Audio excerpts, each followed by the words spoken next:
ॿियो या चोथों भेरो कंहिंखे वज़ीर आज़म बनाइण बजाए मूंखे मौक़ो ॾियो, मां मुल्क जा मसइला हल कंदुसि, मां मुल्क मां गुरबत ख़तमु कंदुसि, मां रोज़गार ॾींदुसि, मां अवाम जे एतमाद ते पूरे लहण जी कोशिशि कंदुसि। ही ॻाल्हियूं आहिनि पाकिस्तान पीपल्स पार्टी जे अॻुवान जनाब बिलावल भुट्टो ज़रदारी जूं, जेको एबटाबाद में खैबर पख्तूनख्वा में कल्ह वर्कर्स कन्वेंशन खे ख़िताब करे रहियो। बिलावल चई रहियो हो त 70 वरियनि जे बाबनि खे छॾियो, बाबनि वटि कंहिं क़िस्म जो को मसइले जो हल कोन्हे को चोथों भेरो वज़ीर आज़म बणजणु चाहे थो, को ॿियो भेरो वज़ीर आज़म बणजणु चाहे थो, इन्हनि खे छॾे ॾियो, इन्हनि खे अवाम आज़माए चुको आहे, तव्हां मूंखे मौक़ो ॾियो। जी बिलावल साहब, तव्हां बिल्कुलु सही ॻाल्हि कई आहे। तव्हां वटि 1.5 वरियनि जे फॉरेन मिनिस्ट्री जो तजुर्बो बि आहे, तव्हांजा मुल्कनि सां तालुकात बि आहिनि, पर हिकु ॻाल्हि जेका अवाम खे सम्झ में नथी अचे ऐं अवाम खां तव्हां खां पुछणु घुरे थी त इहो मैसेज तव्हां कंहिंखे था ॾियो त 70 वरियनि जा बाबा न घुरिजनि, कंहिंखे ॿियो या चोथों भेरो वज़ीर आज़म न बनायो वञे, बल्कि मूंखे मौक़ो ॾिनो वञे। इहो मैसेज तव्हां कंहिंखे था ॾियो? इलेक्शन कमीशन ऑफ पाकिस्तान चूंडुनि जी तारीख़ जो ऐलान करे चुको आहे। जेकॾहिं तव्हांखे चूंडूं साफ़ ऐं शफ़ाफ़ थींदे नज़र अचनि थियूं त पोइ इहो मैसेज वञे थो अवाम ॾांहुं, ऐं पोइ अवाम जी मर्ज़ी आहे जेको घणा वोट खणे, जेको घणियूं सीटूं खणे, जंहिं वटि असेंबलीअ में क़ौमी असेंबली में वधि खां वधि MNA, घणे खां घणा MNA अचनि, उहे वज़ीर आज़म चूंडींदा।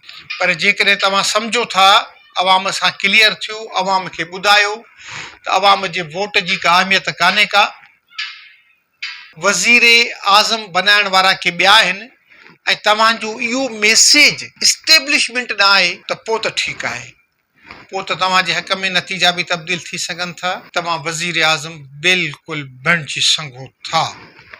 पर हिकु ॻाल्हि, जेसीं ताईं अवाम जो तालुक़ु आहे त उन लाइ तव्हांखे सीटुनि जी ज़रूरत पवंदी। पाकिस्तान पीपल्स पार्टी वॾी ख़ुशनसीब पार्टी आहे जेका गुज़िरियल 15 वरियनि खां लगातार सिंध में हुकूमत करे रही हुई। पाकिस्तान पीपल्स पार्टी खे अञा बि उम्मीदूं आहिनि ऐं वसी इम्कान आहिनि ईंदड़ हुकूमत बि सिंध में उहा ई जोड़े, जंहिं दौरान केतिरा ई भेरा मूं त पंहिंजे कालमनि में बि लिखियो, वीलाग्स में बि तव्हांखे मशवरा ॾिना त सिंध हुकूमत जी कारकर्दगी अहिड़ी बणायो जो ॿिया सूबा उन ते रश्क कनि त 15 वरियनि में सिंध हुकूमत सिंध खे गुले गुलज़ार बणाए छॾियो आहे, अमुन ॾेई छॾियो आहे, इस्पतालुनि जा मसइला मुकमिल तौर ते हल करे छॾिया आहिनि। तव्हां बेनज़ीर ट्रामा सेंटर खोलियो, ज़बरदस्त, NICVT खोलिया, ज़बरदस्त, तव्हां गम्स खे फाइनेंशियल सपोर्ट कई, तमामु सुठी ॻाल्हि, SIUT खे कई, तमामु सुठी ॻाल्हि, पर जेके असांजा प्राइमरी हेल्थ केयर आहिनि, जेके असांजा रूरल सेंटर आहिनि, जेके असांजूं तालके अस्पतालूं आहिनि, जेके असांजूं सिविल अस्पतालूं आहिनि, उन्हनि जी हालत कहिड़ी आहे, इहा तव्हांखे पाण खे वधीक बहितर मालूमात हुजणु घुरिजे। सिंध जो वज़ीर आला थो चवे 15 साल तव्हांजी हुकूमत रही आहे, उन खां पोइ सिंध जो वज़ीर आला थो चवे त असांखे शर्म थो अचे त सिंध जे स्कूलनि में न टॉयलेट आहिनि, न असां हुननि खे ॿारनि खे वक़्त ते किताब था ॾियूं। इन सूरत हाल में सिंध जे हारी जा कहिड़ा मसइला आहिनि, अख़बार सिंध में बम्पर फसल था लहनि कणक जा ऐं चांवरनि जा, पर सिंध जा ग़रीब मज़दूर आप घात था कनि, पंहिंजे गिची में फाहो विझी ज़ाल मुड़ुस पाण खे मारे था छॾनि। तव्हां सुठी ॻाल्हि कई आहे त तव्हां थर्मोकोल प्रोजेक्ट बणायो, ठीकु आहे, पर उन मंझां 1 मेगावाट बि सिंध खे कोन मिलियो आहे, ठीकु आहे न। त जेकॾहिं सिंध में 15 वरियनि जी तव्हांजी परफॉर्मेंस सुठी हुजे हा, बहितर हुजे हा, शानदार हुजे हा, त KPK जा माण्हू तव्हांखे मिनथूं कनि हा त बिलावल साहब KPK खे संभालियो, असां गुरबत ऐं इफ़लास में वकिरजी विया आहियूं, असां लॉ एंड ऑर्डर जी सूरत हाल खे मुंहुं ॾेई रहिया आहियूं, असांजी सूरत हाल बहितर करियो। पंजाब जा माण्हू तव्हां वटां उथनि ई न हा, सेंट्रल पंजाब जा माण्हू तव्हां वटि वेठा हुजनि हा, तव्हां वटि सराइकी बेल्ट जा माण्हू वेठा हुजनि हा। हिन वक़्तु हालत इहा आहे जो जेके बि सीटूं आहिनि क़ौमी असेंबली जूं, उन्हनि सभिनी ते उम्मीदवार बीहारण जे लाइ पाकिस्तान पीपल्स पार्टी परेशान आहे त असां 100% उम्मीदवार कीअं बीहारियूं। ऐं तव्हां था ॻाल्हि कयो वज़ीर आज़म थियण जी, तव्हां वज़ीर आज़म थी सघो था, पर उन लाइ तव्हांखे ग्राउंड ते कमु त करणु घुरिजे न। तव्हां शहीद ज़ुल्फ़िकार अली भुट्टो ऐं पंहिंजी अमड़ मोहतरमा शहीद बेनज़ीर भुट्टो साहिबा जी सियासत मां बि त कुझु सिखो न, जंहिंजा कारकुननि सां डायरेक्ट राब्ता हूंदा हुआ, जेके कारकुन जॾहिं बि चाहींदा हुआ त हुननि सां मिली सघंदा हुआ।